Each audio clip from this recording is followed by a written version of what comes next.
नमस्कार, मैं हूं निकिता और आप देख रहे हैं सत्य हिंदी। एक नजर डालते हैं अब तक की सुर्खियों पर। पश्चिम बंगाल में टीएमसी नेता अभिषेक बनर्जी ने केंद्र की भाजपा सरकार और चुनाव आयोग पर अशांति फैलाने का आरोप लगाते हुए एक व्यक्ति की आत्महत्या के लिए उसे जिम्मेदार ठहराया है। उन्होंने यह आरोप पानीहाटी में 57 वर्षीय व्यक्ति के परिवार से मिलने के बाद लगाया, जिसकी मौत को उन्होंने मतदाता सूची के विशेष गहन पुनरीक्षण यानी एसआईआर से जोड़ा।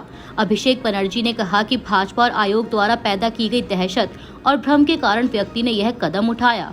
उन्होंने लोगों से अपील की कि अगर भाजपा नेता माता पिता के जन्म प्रमाण पत्र मांगे तो उन्हें मारे नहीं लेकिन बांध दें। उन्होंने गृह मंत्री अमित शाह और मुख्य चुनाव आयुक्त ज्ञानेश कुमार पर भी डर का माहौल बनाने का आरोप लगाया। वहीं भाजपा ने पलटवार करते हुए कहा कि मौत की वजह की जांच पुलिस करे और टीएमसी राजनीतिक फायदा उठा रही है। वहीं एसआईआर और एनआरसी को लेकर बंगाल में फिर से बहस छिड़ गई है, क्योंकि विपक्ष इसे एनआरसी का दूसरा रूप बता रहा है। राज्य में 2026 के विधानसभा चुनाव से पहले यह मुद्दा फिर से गरमाने लगा है। पश्चिम बंगाल के उत्तर 24 परगना जिले के अगरपाड़ा में 57 वर्षीय प्रदीप कर ने एनआरसी यानी राष्ट्रीय नागरिक रजिस्टर को जिम्मेदार ठहराते हुए आत्महत्या कर ली। वह फर्निशिंग व्यवसाय करते थे और अकेले रहते थे। उनके सुसाइड नोट में लिखा मिला कि एनआरसी मेरी मौत के लिए जिम्मेदार है। परिवार के मुताबिक हाल ही में शुरू हुए विशेष गहन पुनरीक्षण यानी एसआईआर अभियान के बाद वह बेहद चिंतित थे और डरते थे कि उन्हें देश से बाहर निकाल दिया जाएगा। उनके पास आधार, पैन और वोटर कार्ड जैसे सभी दस्तावेज मौजूद थे, फिर भी वे परेशान रहते थे। घटना के बाद मुख्यमंत्री ममता बनर्जी ने बीजेपी पर डर और झूठ की राजनीति करने का आरोप लगाया और कहा कि बंगाल में एनआरसी लागू नहीं होने दिया जाएगा।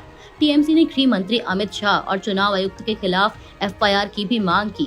वहीं बीजेपी ने पलटवार करते हुए कहा कि ममता खुद गलत सूचना फैला रही हैं। कांग्रेस और सीपीएम ने भी चुनाव आयोग और राज्य सरकार दोनों को जिम्मेदार ठहराया है। एआईएमआईएम प्रमुख असदुद्दीन ओवैसी ने बिहार में चुनावी रैली के दौरान भाजपा और गृह मंत्री अमित शाह पर तीखा हमला बोला। उन्होंने कहा कि भाजपा घुसपैठियों का मुद्दा उठाकर मुसलमानों के खिलाफ दुष्प्रचार कर रही है। ओवैसी ने सवाल किया कि अगर बिहार में घुसपैठिए हैं तो अमित शाह क्या कर रहे हैं, घुसपैठ कहाँ हैं? उन्होंने तंज कसते हुए कहा कि घुसपैठिए तो दिल्ली में बैठे हैं और बांग्लादेश की आपदस्थ पूर्व प्रधानमंत्री शेख हसीना के भारत में रह रहे होने का जिक्र किया। ओवैसी ने कहा कि भाजपा मुसलमानों को टिकट नहीं देती, जबकि सबका साथ सबका विकास की बात करती है। बता दें कि ओवैसी की पार्टी बिहार की 32 सीटों पर चुनाव लड़ रही है।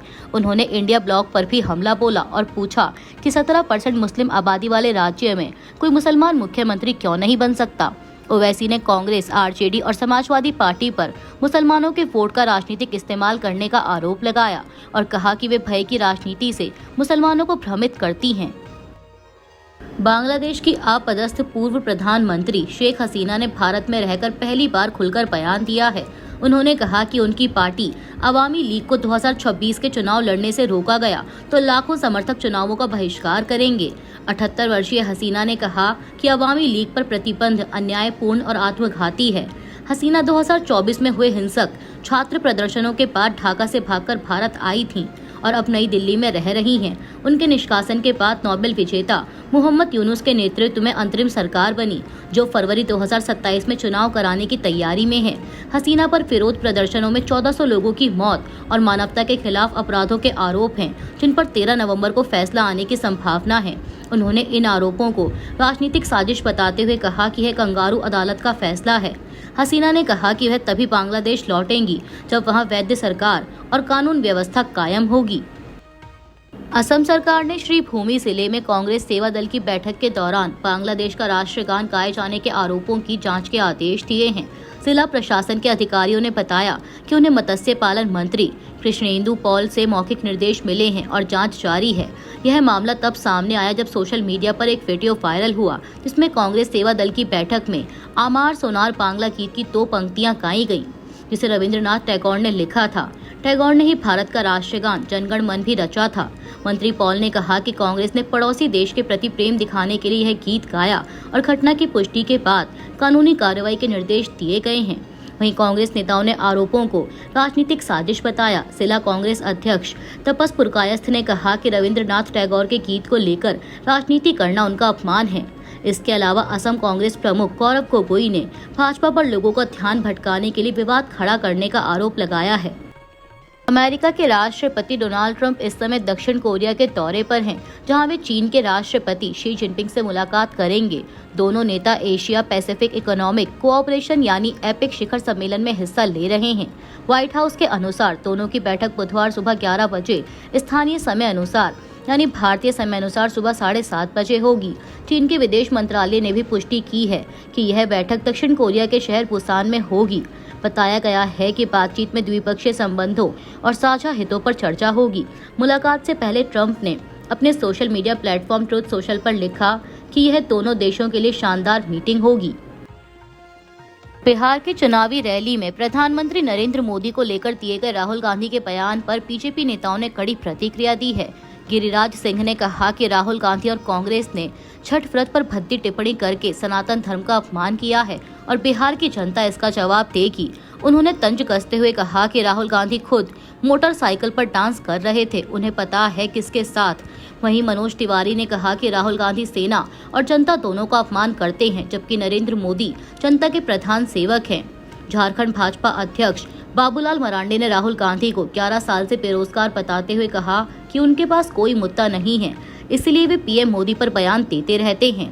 दिल्ली की मुख्यमंत्री रेखा गुप्ता ने कहा कि महागठबंधन के नेता वोटों के लिए कुछ भी कह सकते हैं, लेकिन बिहार की जनता भोली है, बेवकूफ नहीं।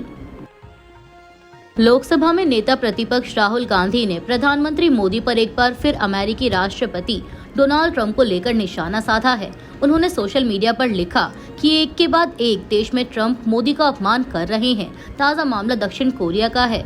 राहुल ने कहा कि ट्रंप ने फिर दावा किया है कि उन्होंने ऑपरेशन सिंदूर रोकने के लिए मोदी को व्यापार का डर दिखाया था और 7 विमान गिराए गए थे। राहुल ने पीएम मोदी से कहा कि डरिए मत, जवाब देने का साहस दिखाइए। इससे पहले बिहार की एक चुनावी सभा में भी राहुल ने कहा था कि मोदी ट्रंप से डरे हुए हैं और अगली बार बिहार आने पर उन्हें ट्रंप के झूठ का जवाब देना चाहिए। राहुल ने पीएम मोदी के सस्ते डेटा वाले बयान पर भी तंज कसते हुए कहा कि डेटा इसलिए सस्ता किया गया ताकि युवा सोशल मीडिया में उलझे रहें और सरकार से सवाल ना पूछें, नहीं तो वो पीएम और बिहार के मुख्यमंत्री आवास के सामने बैठ जाएंगे। बिहार में चुनावी माहौल के बीच कांग्रेस नेता राहुल गांधी ने भाजपा पर तीखा हमला करते हुए कहा कि मुख्यमंत्री नीतीश कुमार सिर्फ नाम के नेता हैं और असली नियंत्रण भाजपा के हाथ में है। मुजफ्फरपुर की एक रैली में राहुल गांधी ने कहा कि नीतीश जी के चेहरे का इस्तेमाल हो रहा है, रिमोट कंट्रोल भाजपा के पास है। उन्होंने आरोप लगाया कि भाजपा सामाजिक न्याय की बात केवल दिखावे के लिए करती है और अति पिछड़े वर्गों की आवाज दबा रही है। राहुल ने संसद में अपनी जाति जनगणना की मांग दोहराते हुए कहा कि प्रधानमंत्री ने इस पर कोई जवाब नहीं दिया क्योंकि भाजपा सामाजिक समानता नहीं चाहती। दूसरी ओर भाजपा ने राहुल पर बिहार की राजनीति से दूर रहने का आरोप लगाया। भाजपा नेता अमित मालविया ने उन्हें लापता बताते हुए कहा कि कांग्रेस अब महागठबंधन में हाशिए पर है। बता दें कि बिहार में 6 और 11 नवंबर को वोटिंग होनी है और दोनों गठबंधनों के बीच सियासी जंग तेज हो गई है। बिहार चुनाव प्रचार की जोरदार शुरुआत करते हुए कांग्रेस नेता राहुल गांधी ने प्रधानमंत्री मोदी पर भी तीखा हमला बोला। मुजफ्फरपुर में आरजेडी नेता और महागठबंधन के मुख्यमंत्री पद के उम्मीदवार तेजस्वी यादव के साथ रैली में राहुल गांधी ने कहा कि अगर आप नरेंद्र मोदी से कहेंगे कि वो वोटों के लिए नाचो तो वह मंच पर नाचेंगे। उन्होंने आरोप लगाया कि मोदी वोट पाने के लिए कुछ भी कर सकते हैं। छठ पूजा का जिक्र करते हुए राहुल ने कहा कि दिल्ली में लोग प्रदूषित यमुना में पूजा कर रहे थे, जबकि प्रधानमंत्री ने खास बनवाए गए स्विमिंग पूल में डुबकी लगाई। उन्होंने कहा कि मोदी जी का छठ पूजा या जनता की भावनाओं से कोई लेना देना नहीं है, उन्हें सिर्फ आपका वोट चाहिए। मुजफ्फरपुर में रैली को संबोधित करते हुए राहुल गांधी ने संविधान और वोट चोरी का भी मुद्दा उठाया। उन्होंने कहा कि जो कुछ भी हमें मिला है, वोट का अधिकार, शिक्षा और स्वास्थ्य, वह संविधान की वजह से है, लेकिन नरेंद्र मोदी और आरएसएस उस पर हमला कर रहे हैं। उन्होंने मंच पर संविधान की प्रति दिखाते हुए कहा कि हम संविधान की रक्षा करेंगे, कोई इसे खत्म नहीं कर सकता। कुख्यात लॉरेंस बिश्नोई गैंग ने एक बार फिर कनाडा में अपनी मौजूदगी और आपराधिक गतिविधियों का सबूत दिया है। गिरोह के सदस्य गोल्डी ढिल्लोन ने सोशल मीडिया पर ब्रिटिश कोलंबिया में भारतीय मूल के उद्योगपति दर्शन सिंह साहसी की हत्या की जिम्मेदारी ली। 68 वर्षीय साहसी कैनम इंटरनेशनल कंपनी के अध्यक्ष थे और पंजाबी समुदाय में मशहूर उद्योगपति व समाज सेवी माने जाते थे। गिरोह ने उनसे फिरौती मांगी थी और नहीं देने पर उनके घर के बाहर उन्हें गोली मार दी गई। इसी गैंग ने पंजाबी गायक चन्नी नट्टन के घर पर भी फायरिंग की, जिसे चेतावनी बताया गया। गौरतलब है कि बिश्नोई गिरोह को कनाडा ने हाल ही में आतंकवादी संगठन घोषित किया है। इसका नेटवर्क दुनिया भर में 700 से अधिक शूटरों से जुड़ा माना जाता है। लॉरेंस बिश्नोई फिलहाल गुजरात की साबरमती जेल में बंद हैं, लेकिन उसका गैंग कनाडा से गोल्डी बराड़ और अनमोल बिश्नोई के जरिए एक्टिव है। यह वही गैंग है जो सिद्धू मूसेवाला की हत्या और सलमान खान को धमकी देने जैसे मामलों में शामिल रहा है। महाराष्ट्र के सतारा जिले में एक महिला डॉक्टर की संदिग्ध मौत के मामले में लोकसभा में नेता विपक्ष राहुल गांधी ने बुधवार को मृतक डॉक्टर के परिजनों से फोन पर बात की और न्याय की उनकी लड़ाई में पूरा सहयोग देने का भरोसा दिलाया। परिजनों ने उनसे आग्रह किया कि वे सरकार पर दबाव डालें ताकि मामले की जांच के लिए एक विशेष जांच दल यानी SIT गठित की जाए। उन्होंने आशंका जताई कि एक हफ्ता बीतने के बाद अब सबूत मिटाए जा सकते हैं। कांग्रेस नेता ने महाराष्ट्र कांग्रेस अध्यक्ष हर्षवर्धन सपकाल के साथ बीड जिले के कवड़ गांव में पीड़िता के परिवार से बात की और SIT जांच की मांग का समर्थन किया।